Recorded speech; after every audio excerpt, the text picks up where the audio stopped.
Hey everybody, welcome back to the channel. Super pumped to have you here. And today we have a super special board review, and that is ATM Skateboards. One of my favorites. If you've seen my top 5 best skateboard list, you'll know that this takes number 2. So we're going to get into the pros and cons. I'm going to tell you all about ATM Skateboards. But first, let's go over the boards. I'll tell you about the specs, and we have a couple of these here that I want to talk about. So the first one we've got is a ATM, I think this is called the Mini Wings board. It's a blue graphic or green graphic, and it does have an ATM logo here that's just kind of shredded off. And we had Shake Junk grip tape on there. And these are all 8.25s and 32 lengths. The next one we have is a yellow. This is the same thing. This is another Mini Wings board. So this is a yellow one with the nose snapped off, and this one looks fairly new. And we're gonna get into that in the pros and cons section. And finally, we have an ATM, I think this is called the Lone Wolf deck. Again, 8.25, 32 length. And we have, I believe this was Jessup or Mob. Not quite sure what grip tape this was. And we're actually gonna put this back here. Anyway, so you might know ATM Skateboards if you shop at your local skate shop, if you shop online at Skate Warehouse, at CCS, or even if you shop at Zoomies. These boards are everywhere, and another thing you might notice is the price of these boards. They are significantly less expensive than a lot of other brands. Typically, ATM skateboards go from $30 to $40, and then you have Plan B and Element that's sitting at $50 range, and then you've got Santa Cruz and some primitive boards that have the holographic graphics on them that are upwards of $60. So there's a big span of prices, and you might have noticed that ATM is at the bottom.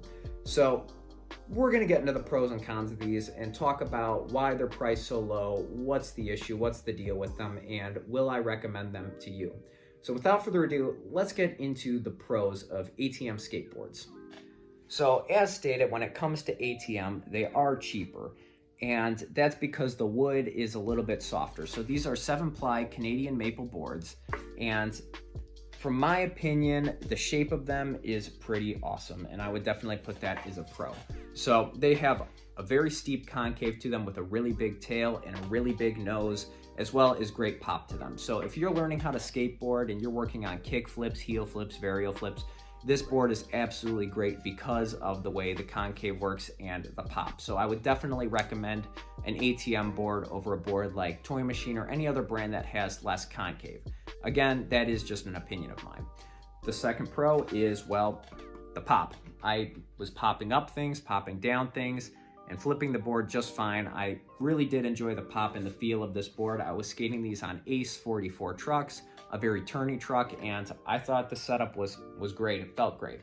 And another pro is this bottom ply right here. It slid really nicely. Some boards, when you slide a lot of street stuff, you might notice that small chunks are coming out of your board. Never had that issue with ATM boards. The bottom graphics slid great, no matter if there was a lot of wax or hardly any wax. They stayed pretty consistent in the sliding department. Now let's get into the cons. So the first con is that ATM skateboards are a little bit inconsistent in the quality of the board.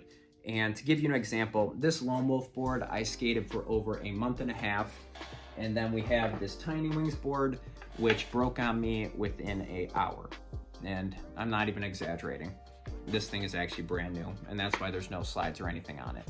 And it is from a heel flip that I did. I landed on the nose and the nose snapped off. So it could be user error. It also could be a fluke in that particular board. But from what I've noticed, the consistency of the boards isn't the best. And I believe that's why they are priced a little bit cheaper, the way they're made.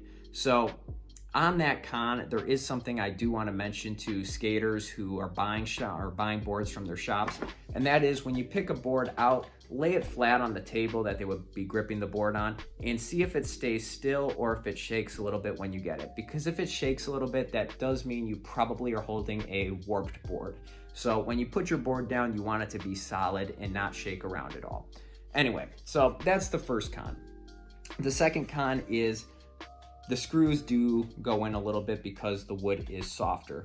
So if you've set up a lot of boards before and you're putting it together, you might notice that sometimes the bolts sink in, and that is because the wood's a little bit softer right here on the top, and it starts to sink in and go underneath the grip tape.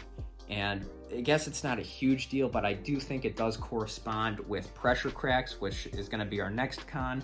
But it's just not really nice to look at when you have one or two bolts that are a lot lower than the other ones. So that is something I would put as a con. The next con, as I said, is pressure cracks. I did notice some pressure cracks in this board. Again, that might have something to do with the bolts sinking in, so some of them are tighter than others, but that is something to be aware of. It didn't affect my skating at all. It's just not aesthetically pleasing, and I know it does weaken the board or tell you that it is softer wood when that happens. So those pros and cons being said, I do want to mention that I did not have any chipping on any of the ATM boards I've skated. I've skated at quite a few. There's 2 other ATM boards I've skated that I don't have in this pile that I ended up giving away, but I did not have any of them chip, and the tail did not razor too bad. So all in all, I think the only big issue is the consistency and the durability of the wood itself.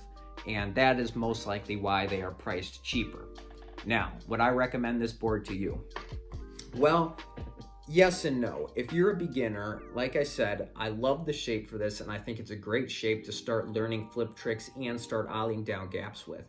It's a sturdy board, it's not going to chip, and it has a great concave and pop to it, so I would definitely recommend this board to beginners and intermediate.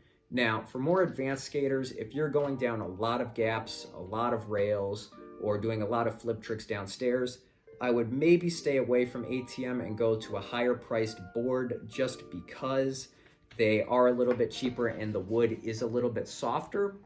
But if you're balling on a budget, I could definitely recommend ATM to you. And keep in mind, this is all my opinion, and ATM does have some pro skaters, so who am I to say that they can't be skated down gaps? So you can do what you want with your skateboard, but from my opinion, I think these would be best used in a more technical type of skating and not as much a giant gaps and rails type skating. But I do follow one of their pros on Instagram, Krusty, and he absolutely kills it at all kinds of skating, so they can definitely be great for everybody. So if you're balling on a budget, I could definitely recommend ATM Skateboards to you. They do have some cons to them, but they also do have a lot of pros. And because they're priced so well, and for these boards that I've gotten, because I've had boards that are of a way higher price that did not last me nearly a month, and I've only had one ATM board break on me like that one did. So I can honestly say that I do trust these boards. They are sturdy and they are definitely worth the price. So if you see one at your skate shop, I would definitely recommend doing that test to see if it's warped or not. And if it's not, and you don't want to spend a lot of money on a higher priced board, I think you'll really enjoy this. And if you're getting into skateboarding, actually I should probably make a YouTube video about the perfect beginner setup that I would recommend. But this is one of the boards I would definitely recommend for you if you're a beginner skateboarder because of that concave and everything else I mentioned. But if you have any other questions about ATM skateboards, leave them down below in the comments. I do read each and every one of my comments. And if you have any other brands or equipment you want to see me review in the future, again, leave that below in the comments because I really like these suggestions you guys have been giving me. So I think we're going to have a head-to-head series in the future where you take 2 brands and compare them. Anyway, we've got a lot of fun stuff coming. And finally, if you have a skate support or you're stuck on a trick that you can't progress on or you feel like you're stuck, I do have my Instagram link down below in the description. I do answer all my DMs, and I am trying to build up a few more skate supports to put them in a YouTube video so I can talk through each and every one of them instead of typing it out. So if you need help with a trick, feel free to DM me on Instagram. I'll have that down below in the description, and it is also iholiday_IG. But anyways, guys, I really hope you enjoyed this video. If you made it this far, feel free to leave a like, comment, and subscribe.